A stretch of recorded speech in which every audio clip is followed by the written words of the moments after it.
Bom dia, pessoal, tudo bem com vocês? Vamos lá, encerrar aí o capítulo de História, hoje dando início à página 39 e nós vamos até a página 44, tá bom? Conhecer um pouquinho aí o Rio de Janeiro antes da chegada dos portugueses, se bem que nós já vimos, né, nas páginas anteriores, como que era, né, esse Rio de Janeiro antes da chegada dos portugueses. E aqui o capítulo ele vem encerrar efetivamente essa questão, né, da chegada dos portugueses, o antes e o depois, né? Nós vimos nas páginas anteriores que o Rio de Janeiro não tinha muita estrutura, né, quando os portugueses chegaram aqui, né? Não tinha água, não tinha luz, né? As ruas também não eram, vamos dizer assim, asfaltadas, né? Casas para alugar e vender também não tinha, tanto é que eles colocaram muitas pessoas para fora, né? Para poder ocupar a cidade, enfim, todo aquele pandedê que nós estudamos aí nas páginas anteriores, né? E hoje nós vamos ver efetivamente mais resumidinho como que era esse Rio de Janeiro antes de se tornar aí a capital da colônia, né? Antes de se tornar, vamos dizer assim, a cidade, o estado onde alocou aí a maioria da corte portuguesa, tá bom? Vamos lá.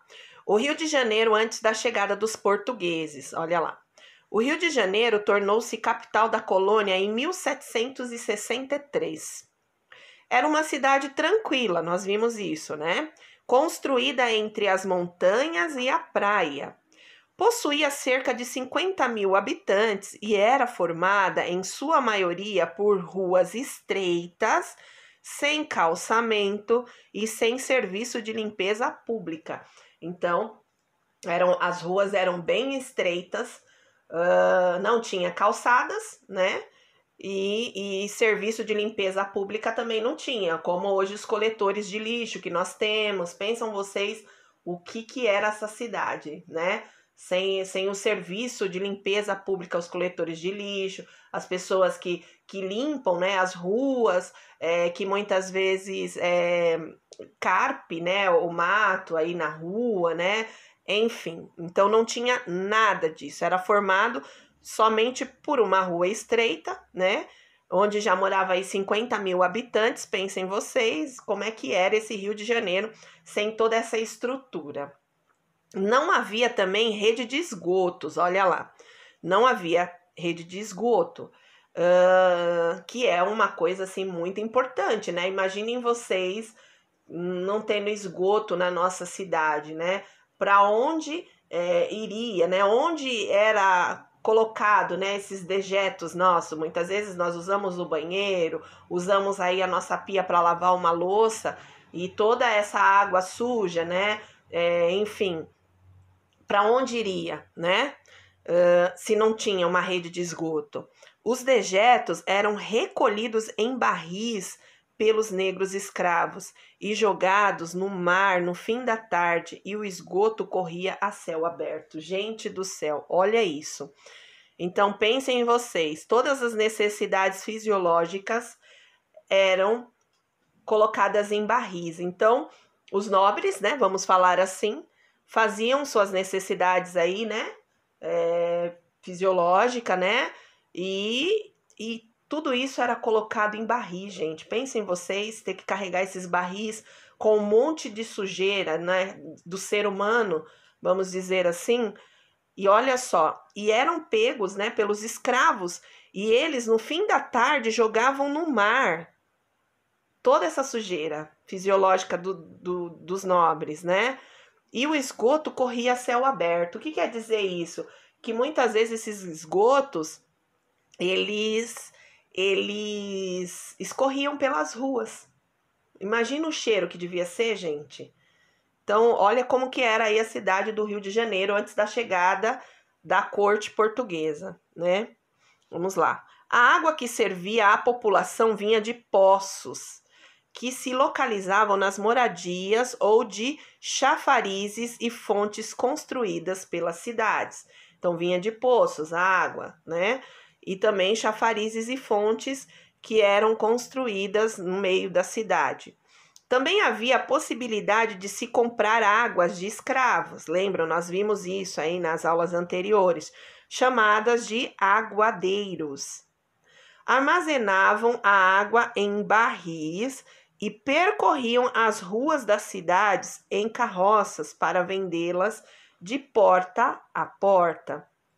Então, essas águas, muitas, né, dessas águas eram compradas aí nas mãos dos escravos. Nós vimos isso também nas páginas anteriores, que eram chamadas de aguadeiros, né? Eles eram liberados pelos seus patrões para venderem, né? Para fazer o comércio na cidade aí do Rio de Janeiro, porém uma parte dessa venda, uma parte do trabalho era revertido a esse patrão e ele ficava com uma parte mínima, né? O escravo, tá? Olha lá. Aqui tem uma foto aí dos escravos trabalhando com comércio na cidade, tá vendo? Eles percorriam a cidade inteira. Tem os nobres aqui, né? Parado, olha lá, vendendo a água, né? Enfim, tá? Esse quadro é do Debré, tá? Jean-Baptiste Debré, um francês, que foi convidado aí por Dom João VI, quando veio para cá, para poder aí esculpir, né? De uma forma ou outra, desenhar toda a história que estava sendo vivida aqui no Brasil na época da colonização, na época da corte portuguesa, quando veio para cá, tá bom? Vamos lá? Página 39 nós estamos, vamos para a página 40 agora. Página 40, pessoal. A iluminação das ruas eram feitas por lamparinas à base de óleos vegetais e animais. Então, não existia ainda energia elétrica, né? Então, as iluminações aí nas ruas eram feitas, né, de óleos vegetais e animais, como se fosse um lampião, né? Porque o lampião, ele funciona nessa base, né? Vamos lá. Eram os escravos negros quem faziam todo o serviço doméstico e o comércio local, que não é novidade para nós, né? Sabemos que os escravos, eles trabalhavam muito, né, para servir toda essa corte portuguesa, né, esses nobres, né? Vamos lá. Ainda hoje, as ruas de Paraty, cidade histórica do litoral do Rio de Janeiro, possuem uma depressão no meio. Ela facilita o escoamento da chuva e permite a invasão das águas do mar na maré alta, a fim de manter a cidade limpa. Olha lá, que é a cidade de Paraty. Eu tive a oportunidade de estar aí nessa cidade agora em janeiro, né? Janeiro deste ano, nas férias. E realmente é isso aqui, tá? Tem toda essa depressão, vocês estão vendo uma caída aí. Por quê? Porque, como a gente leu na página anterior, o esgoto escorria aí a céu aberto, né? Então saía escorrendo por essas ruas, nessa depressão toda. E aí o que acontece? Então eles pensando, né, na questão da lavagem, né, das ruas, para manter as ruas mais limpas, né, porque não existiam aí o serviço, né, de esgoto. O que acontecia? Quando a maré do mar subia, aí vinha a água do mar aqui lavando, escorrendo aqui, e também a água das chuvas batia, escorria aí tudo, né, nesse sentido dessa depressão, voltando para o mar novamente toda a sujeira, tá bom? Então, por isso que ela foi pensada e construída nesse sentido, certo? Vamos lá. Quando a corte portuguesa desembarcou no Brasil, estranhou muito a temperatura mais elevada. Rio de Janeiro ferve, né, gente? É muito quente, né, o lugar lá. Muito quente. No verão chega a bater 39, 40 graus, né? Pois suas roupas eram feitas para o frio da região europeia. Olha lá, os portugueses, né, a corte aí. Olha, pensa vocês usar uma roupa dessa no calor, né, do Rio de Janeiro, tá? Então, olha lá, aqui é também um quadro do Debré. Um funcionário do governo sai em passeio com a família, olha lá, tá vendo? Então, pensem vocês aí, as roupas não eram adaptadas também para viver aqui. No ano de 2008, foi comemorado o bicentenário da vinda da família real portuguesa para o Brasil. Gente, foco aqui na palavra bicentenário, quer dizer 200 anos, tá bom? Da vinda aí da família, né, real portuguesa para o Brasil. Eles vieram para cá em 1808, em 2008, então foi comemorado os 200 anos, né, da vinda da família real portuguesa para o Brasil, tá certo? Vamos lá para a página 41, observar o diagrama, né, das palavras-chave e frases, tá? Que vocês, se tivessem em sala de aula, fariam uma peça teatral, mas não estamos, então a gente só vai observar aí esse diagrama. Vamos lá. Olha lá. Acompanhe o diagrama das palavras-chave e frases. Em duplas, construa uma peça teatral e apresente para a turma. Então, a gente só vai acompanhar as palavras-chave, porque não será possível a gente fazer aí a nossa peça teatral, né? Em cima desse contexto, desse diagrama. Olha lá. Corte portuguesa. Por que eles vieram para cá? Por conta do domínio francês lá em Portugal, por Napoleão Bonaparte, né? E eles vieram para cá também porque eles tinham uma aliança, né, com a Inglaterra, que era o maior, né, comprador, né, vamos falar assim, de Portugal. E por isso eles tinham aí o domínio econômico, né? A Inglaterra comprava muito, tanto de Portugal como de outros países, né? E Napoleão, por briga lá, por guerra com a Inglaterra, proibiu, né, que alguns países da Europa, né, vamos falar assim, exportasse, comercializasse qualquer coisa com a Inglaterra. E aí Portugal, né, o rei lá falou: "Não, não posso fazer isso, porque é o meu maior comprador, né? Como é que eu vou fazer um negócio desse? Meu maior aliado, vamos falar assim, tinha uma aliança de domínio econômico." Aí, o que ele fez? Resolveu largar tudo lá em Portugal, porque Napoleão também invadiu Portugal, falou, já decretou guerra, né? Então você não vai me obedecer, então nós vamos dominar aí. E aí vieram para cá com mais de 15 mil pessoas. Vamos lá. Houve-se a fuga, né, de Portugal para cá, onde eles aterrissaram, vamos falar assim, né, onde eles se alocaram, se alojaram na Bahia, né, por conta de uma tempestade em mar, né, em alto mar. Muitos desses barcos ancoraram aqui na Bahia e outros no Rio de Janeiro. E depois, né, a maioria vieram para o Rio de Janeiro, tá?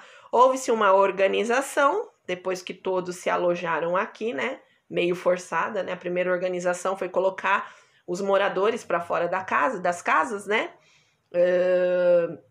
Com a sigla PR lá, né? Príncipe Regente, mas era ponha-se daqui para fora, né? Na realidade, ponha-se na rua. E aí houve essa organização, depois que alocaram aí toda a corte, né? Todos os nobres, na época aí nas casas do Rio de Janeiro. E aí teve uma administração, a causa e as consequências, né? Então, Dom João, ele abriu os portos, construiu indústrias, construiu a imprensa régia, o Banco do Brasil, a Biblioteca Real, incrementação da Marinha e do Exército, né? Que ele não foi bobo, porque houve-se muitas guerras, né? Muitas brigas. A Escola de Medicina e Cirurgia, um observatório, jardim botânico. E aí, o que teve, né? O que houve, né? Depois de toda essa criação, né? Teve aí a categoria de Reino Unido, de Algarves, né? Em 1815, a insatisfação do povo, aumento dos impostos, as revoltas, a república, né? Porque o nosso país tornou-se depois independente. E o título aí de Dom João VI com a morte da mãe, Dona Rainha Maria, né? A Rainha Dona Maria I. O abandono do trono depois, por quê? Porque Napoleão Bonaparte deixou, né? A França deixou o domínio lá de Portugal e ele voltou para Portugal para poder dominar. Então, ele abandonou o trono dele aqui no Brasil e deixou quem? O príncipe Dom Pedro II, que era o seu filho, tá? Olha lá. Moradia, né? PR, né? Príncipe regente, né? Põe assim na rua, né? o pessoal que foi expulso, né? Houve-se aí melhorias quando eles foram morar lá. Você tá vendo que tá o PR entre aspas, né? Tipo assim, eles meio que roubaram, né? E roubaram mesmo, né? Pegaram e se alojaram naquilo que não era deles, né? Enfim. Então, houve-se a melhorias, né? Algumas melhorias, os alargamentos de ruas, os prédios públicos, arquedutos e etc. Enfim, criou-se muita coisa, né? Para poder atender todo esse povo, né? Toda essa parte nobre da coroa portuguesa, tá? E com tudo isso, houve-se uma nova cultura no nosso país, tá bom? Vamos lá para a página 42. Página 42, gente, mais um textinho pequenininho. Olha lá. Embora não desse o valor merecido para a cultura negra ou indígena, Dom João VI foi um grande incentivador do conhecimento em diversas áreas. Ele trouxe, né, na realidade, toda a cultura dele para cá. O que já estava aqui, ele não deu muita importância. Em 1816, criou a Escola Real de Ciências, Escola de Artes e Ofícios. E para trabalhar nessa escola, contratou um grupo de artistas formados por pintores, escultores e arquitetos franceses. Eles trouxe de fora, é isso que a Pro está falando aqui, né? Durante o período em que estiveram no Brasil, esses artistas produziram obras de arte de inestimável valor, pois reproduziram fatos marcantes de nossas histórias e cenas do cotidiano dos brasileiros. A maioria desses quadros, gente, a gente encontra aí nos museus, né? O ano passado eu tive a oportunidade de ir com a minha turma do 5º ano para a Pinacoteca e nós vimos muitas obras de artes desses artistas que estiveram aqui nesses séculos, né, de 1800, 1700, né, 1700 a 1800, enfim, de 1800 a 1900, retratando mesmo toda a história, né, todos os fatos marcantes que aconteceram aqui no nosso país. É bem interessante. Se nós tivéssemos, né, se não fosse essa pandemia, com certeza eu levaria vocês no museu, assim como eu levei o ano passado a minha turma para conhecer um pouco aí essa história, né, do Brasil. É bem interessante quando se vê, né, bem bacana. Mas quem sabe, né? Talvez o ano que vem, né, vocês no 6º ano tenham essa oportunidade aí de conhecer a Pinacoteca de São Paulo e conhecer um pouquinho dessas obras aí que relatam um pouco os fatos marcantes do nosso país. Um dos artistas que mais destacou foi Jean-Baptiste Debré, um francês, tá, gente? Suas obras, embora mostrem a visão europeia sobre a vida no Brasil, são consideradas importantes fontes de informação para o conhecimento sobre a história da cidade do Rio de Janeiro e do nosso país. Então, Debré, ele destacou muito aí na questão das obras de arte, né?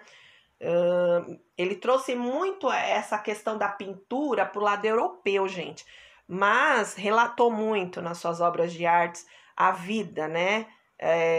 A vida no Brasil, né? Como que era essa vida no Brasil? Então, olha aqui. Aqui tem algumas não, tem uma, né? Uma obra do Debré, né? Que era o quê? Um casamento de negros escravos de uma casa rica. Então, olha lá, alguns escravos que também eram ricos, né, na época, que conseguiram aí, né, se estabelecer na vida, eram poucos, né, mas alguns conseguiam essa riqueza e aí aqui era um casamento deles, tá? Então, ó, esse quadro tá na Pinacoteca. Olha lá que interessante. Observa aí na casa de vocês, tá? Esse quadro. Bem legal, né? Ele relatou muita coisa. Aqui tá o Debré, ó. Tá? O europeu aí que... Europeu, né? Francês. O autorretrato dele, de 1834, ó. Tá também na Pinacoteca. Esse quadro dele, a foto dele, né? Antigamente não tinha câmera, né? Fotográfica. Eram tudo pintura, né? E a maioria das pinturas, todos estavam o quê, ó? Sempre assim, com esse sorrisinho, nunca mostrando os dentes, gente. Por quê? Porque os europeus, eles não tinham o hábito de escovar os dentes. Eu não sei se eu já falei isso pra vocês. eles não tinham esse hábito de limpar os dentes, escovar os dentes, então a maioria desses nobres tinha os dentes estragados. Então, assim, para sorrir, eles não sorriam, porque os dentes estavam estragados, então não tinha como sorrir. Se vocês observarem a maioria desses quadros pintados, né, na época do Brasil colônia, todas as fotos, né, vamos falar assim, todas essas pinturas, eles estão sérios, só com um sorrisinho. Por quê? Porque na época eles não tinham aí o costume de escovar os dentes, tá bom? Vamos para a próxima página. Página 43, gente, tem uma atividade para vocês, no qual são respostas pessoais, tá? E vai falar um pouquinho da cultura na nossa cidade. Olha lá. A cultura é um aspecto da vida social que se relaciona com a produção do saber, arte, folclore, mitologia, costumes, assim como a sua perpetuação pela transmissão de uma geração a outra. Tá? Então tá falando aí da questão da cultura, que produz muito aí o saber em nós, né?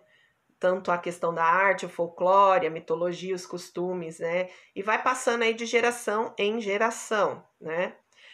E aqui na primeira bolinha, olha lá, primeira questão tá assim: como é a vida cultural da sua cidade? Como que é a vida cultural aqui da cidade de Cajamar, gente? Tem alguns aspectos culturais aqui da nossa cidade que acontece. Eu vou só relembrar vocês, né? Antes dessa pandemia toda, né? Existia aqui o quê? A festa de São Sebastião, é uma cultura, né? Uma questão cultural aí da cidade, né? Onde se celebra aí o padroeiro da cidade. Outra festa, a festa do peão, né? De boiadeiro, boiódromo, né? No boiódromo que acontece. Também é uma festa cultural aí da cidade. Que mais tem aqui na nossa cidade, né? Mesmo que seja uma vez por ano, mas é uma festa cultural.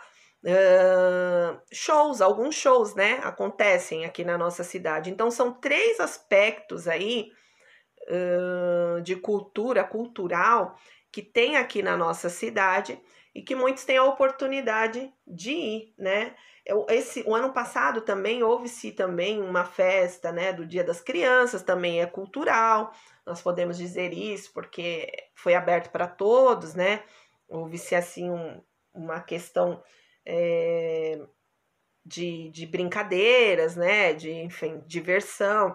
E também foi uma questão aí, mas o mais cultural mesmo na nossa cidade, que não deixa de ter, é a festa, a festa aí de São Sebastião e a comemoração, né? E o boiódromo mesmo, a questão da festa do peão, né?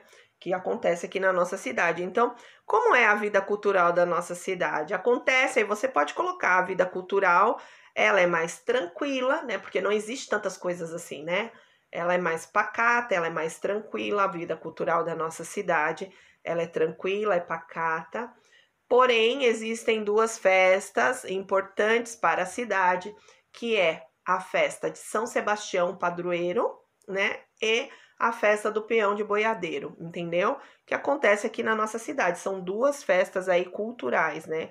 Que vem trazer um pouquinho aí das raízes de alguns povos, né? Antigos que moraram aqui e se arrastam, né? Até hoje aí essa questão dessas festas, tá bom?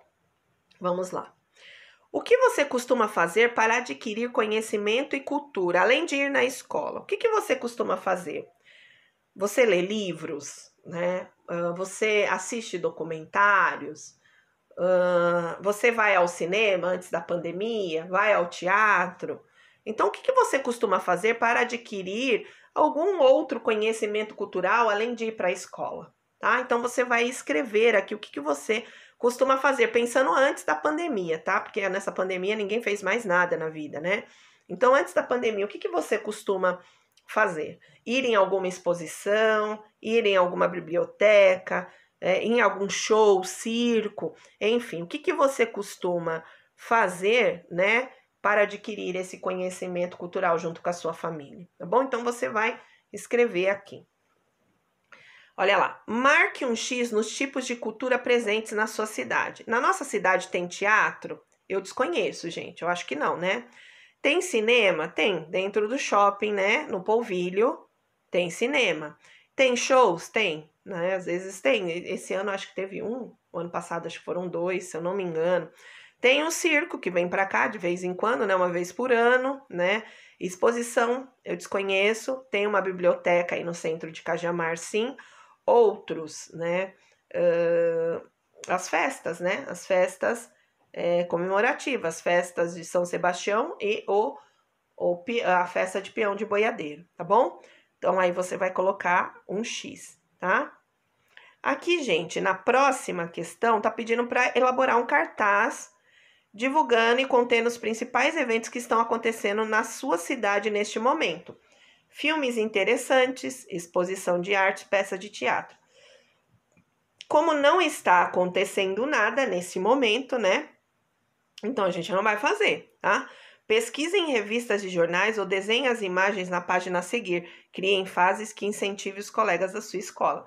Gente, é aqui na página 44, tá? Nós teríamos que criar aí um cartaz de algum evento cultural que está acontecendo na nossa cidade.